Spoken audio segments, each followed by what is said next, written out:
بسم اللہ الرحمن الرحیم۔ ریال اردو کے پیارے دوستو، السلام علیکم۔ اللہ الصمد، اللہ بے نیاز ہے۔ اللہ کی شان بے نیازی، صفات صمدیت یعنی اللہ پر بھروسے کے مظہر ہے۔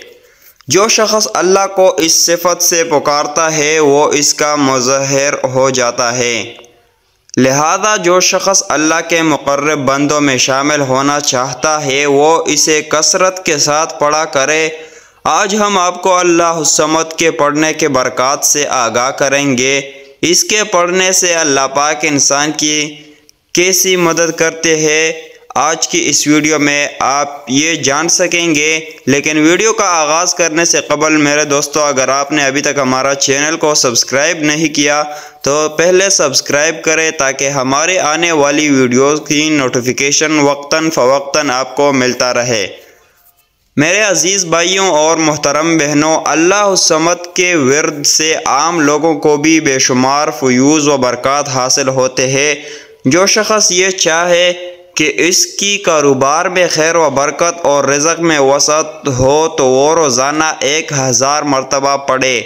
اللہ دنیاوی دولت حاصل ہوگی اور کبھی خالی جیب نہیں رہے گا۔ اگر کوئی دنیا کے مکروب و فریب اور دھندوں میں مبتلا ہو اور اس سے چھٹکارا پا کر سکون قلب چاہتا ہو تو اسے جمعرات اور جمعہ کی درمیانی شب میں ساری رات ہی پڑھے۔ عجیب فرحت اور سکون محسوس کرے گا۔ انشاءاللہ ہر نماز کے بعد جو شخص 33 مرتبہ پڑھے اور وہ اجر عظیم پائے گا۔ دنیا اس سے پیار کرنے لگے گی۔ جو شخص تہجد کے وقت 500 مرتبہ پڑھے وہ دین و دنیا میں سکھ و راحت پائے گا، پریشانیاں اس سے دور رہیں گے۔ اور اگر کوئی شخص 1 کروڑ مرتبہ پڑھ لے تو جو اللہ سے مانگے گا وہی پائے گا۔ اگر کسی بچے کو سبق یاد نہ ہوتا ہو تو یہ آیت 7 مرتبہ پڑھ کر پانی پر دم کر لے اور 41 دن تک ایسے ہی دم کر کے اس کو پلاتے رہے۔ انشاءاللہ وہ پڑھائی کی طرف راغب ہوگا اور جلد ہی اسے سبق یاد ہونا شروع ہو جائے گا۔ اللہ الصمد اور انمول خزانے کی کرامات۔ ایک بہن کہتی ہے کہ میں کاریا شہر میں لیڈی ہیلتھ ورکر ہوں۔ میں کاریا کے ساتھ واقع ایک گاؤں میں بچوں کو پولیو کے قطرے پلانے گئی۔ ایک خاتون نے مجھے باتوں باتوں میں اپنی زندگی کا ایک سچا واقعہ بتایا جس کی میں نے گاؤں میں موجود کئی خواتین سے تصدیق بھی کی۔ اس عورت نے کہا کہ باجی میرا میاں باہر کے ملک میں تھا، کمپنی نے میرے میاں کے 12 لاکھ روپے دینے تھے کہ اچانک ان کے بیچ جھگڑا ہو گیا۔ انہوں نے میرے میاں کو واپس پاکستان بھیج دیا۔ اس وقت ان کے پاس تقریباً 30,000 روپے تھے جبکہ پچھلے 6 ماہ سے انہیں تنخواہ بھی نہیں ملی تھی۔ گھر آئے تو میں نے پچھلے 6 ماہ سے قرضہ لے کر کاغذ کالے کیے ہوئے تھے۔ جب میں نے پیسے مانگے تو ناراض ہونے لگے۔ میرے پاس صرف 30,000 روپے ہے اور قرض تم نے 60,000 روپے لیا ہے، میں کہاں سے دوں گا؟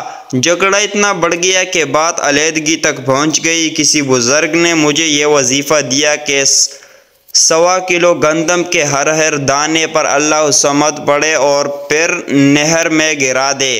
آپ یقین جانیں کہ صرف ایک دن دانے پھینک کے دوسرے دن کمپنی والوں نے 12 لاکھ روپے کا چیک انہیں بھیج دیا۔ امید تو دور کی بات ہے، کبھی سوچا بھی نہیں تھا کہ پیسے مل جائیں گے۔ وہ بہن کہتی ہے کہ چونکہ میں لیڈی ہیلتھ ورکر ہوں، گھر کا ہر فرد مجھ پر اعتماد کرتا ہے۔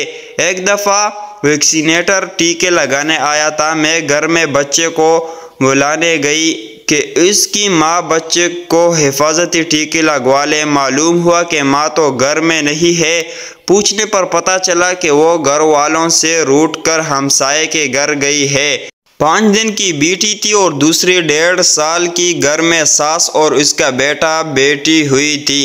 میں ہمسائے کے گھر گئی، سردی کا موسم تھا۔ وہ عورت اپنی بچوں کو لے کر لیٹی ہوئی تھی۔ جہاں وہ عورت گئی تھی بتاتی چلوں کہ ان کا ایک ہی کمرہ تھا، نہ کچن تھا نہ برآمدہ۔ جب میں نے وجہ پوچھی تو کہنے لگی کہ بچی بیمار تھی، میرے پاس پیسے نہیں تھے، میں کسی سے پیسے ادھار لے کر دوائی لائی تو خاوند آ کر ناراض ہوا اور بات بڑھتے بڑھتے لڑائی جھگڑے تک پہنچ گئی۔ اب میں نے ادھر نہیں رہنا، اپنے میکے جاؤں گی۔ گھر والے کہنے لگے کہ ہم نے اس کو کہا تھا کہ ہم تمہیں تمہارے والدین کے گھر چھوڑاتے ہیں، مگر اس نے انکار کر دیا۔ مجھے کچھ سمجھ میں نہیں آ رہا تھا کہ کیا پڑھوں اور یہ مان جائے۔ میں نے دل میں درود شریف پڑھ کر خزانہ نمبر 2 پڑھ کر اس عورت پر پھونکنا شروع کر دیا۔ تقریباً 21 بار پڑھا ہوگا اور غیر محسوس طریقے سے 3 پھونکے مار دے۔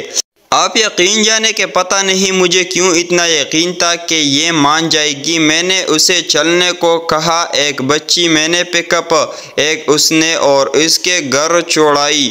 اس کے خاوند اور ساس کو سمجھ آیا کہ ابھی کچھ نہ کہنا، کم از کم میری لاج رکھنا۔ بعد میں پتہ چلا کہ اس کی ہمسایہ ناراض ہو گئی تھی کہ ہماری بات نہ مانی اور پرائی باجی کی بات مان لی۔ یہ خود میرا اپنا واقعہ ہے جو میاں بیوی میں انمول خزانے کی وجہ سے صلح ہوئی۔